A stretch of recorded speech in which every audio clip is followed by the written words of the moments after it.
Hello, I'm JP Powers, Chief Investment Officer at RWA Wealth Partners. Thanks for joining me for this month's market update. As we head into the second half of 2025, markets continue to defy expectations. The S&P 500 and NASDAQ both touched new all-time highs recently, capping off a strong first half of the year. It's easy to forget that just a few months ago, markets were down sharply, off 20% in a matter of weeks, as investors worried about stalling trade talks and the potential disruption to AI infrastructure from DeepSeek. But many of those concerns have been replaced with renewed optimism. Stocks have rallied in response, rewarding investors who stayed disciplined and focused on long-term outcomes. Bonds have also stabilized. After a volatile stretch, longer-term yields have drifted lower as inflation remains contained and the market grows more confident that the Fed may start cutting rates later this quarter. International markets are contributing as well, particularly developed economies, as shown here by the MSCI EAFE index. Valuations remain compelling, and economic momentum abroad is beginning to firm up. On the other end of the spectrum, commodities have had lackluster results. While there was concern that new tariff policies might drive up inflation, that has not materialized, at least not yet. As a result, this area of the market remains under pressure for now. So what's driving this confidence in equities? While the administration continues to dominate headlines, it really comes down to the health of the consumer. And that usually means looking at the strength of the labor market and expectations for inflation. You can see here how much progress has been made on both of these points over the last 3 years. The job market has held up remarkably well, and unemployment actually ticked down 0.1% to 4.1%. Labor participation is steady, and wage growth is cooling, but still solid. Now, that balance helps support consumer activity without fueling inflation. And that's been the American way for generations now. As long as people have jobs in this country, they tend to keep spending, and that keeps the economy moving. Now, on the inflation front, we're still running above the Fed's 2% target, but somewhat surprisingly trending in the right direction. Headline CPI has come down and held near 2.5%. Core inflation, which strips out food and energy, remains stickier, especially for housing and services, but it's also improving. So far, we haven't seen any meaningful impact from this year's tariff announcements.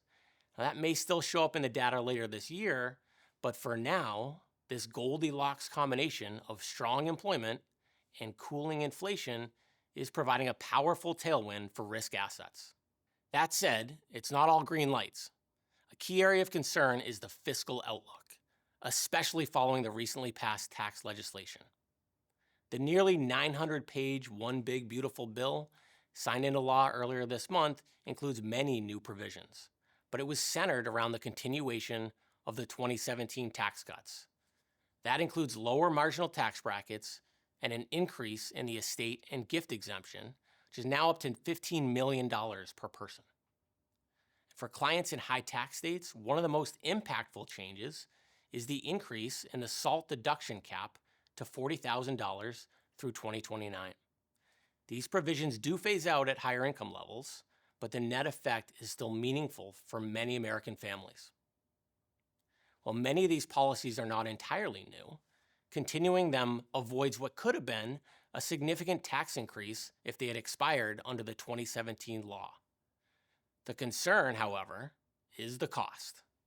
The Congressional Budget Office estimates this bill will add about $3.3 trillion to the federal deficit over the next decade.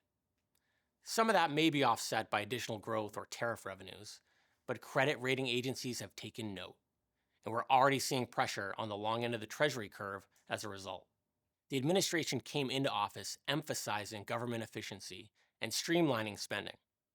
With Elon Musk's departure from the DOGE initiative, we'll be watching to see how that affects broader fiscal priorities, particularly as we head into this midterm election cycle. So with all that, what are we watching in the second half of the year?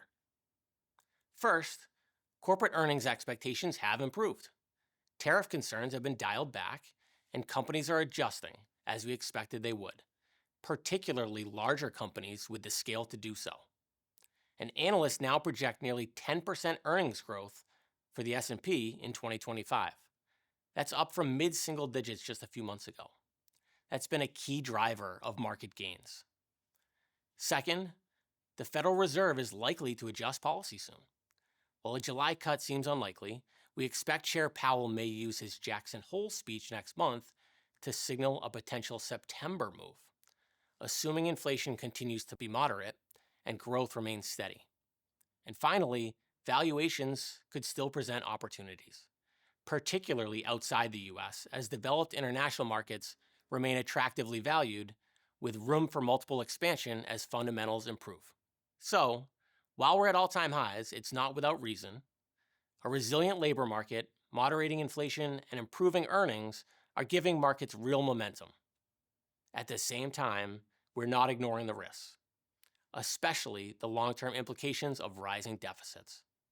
That's why we continue to keep client portfolios diversified, intentional, and focused on long-term planning, not these short-term headlines. As always, thank you for your trust and partnership.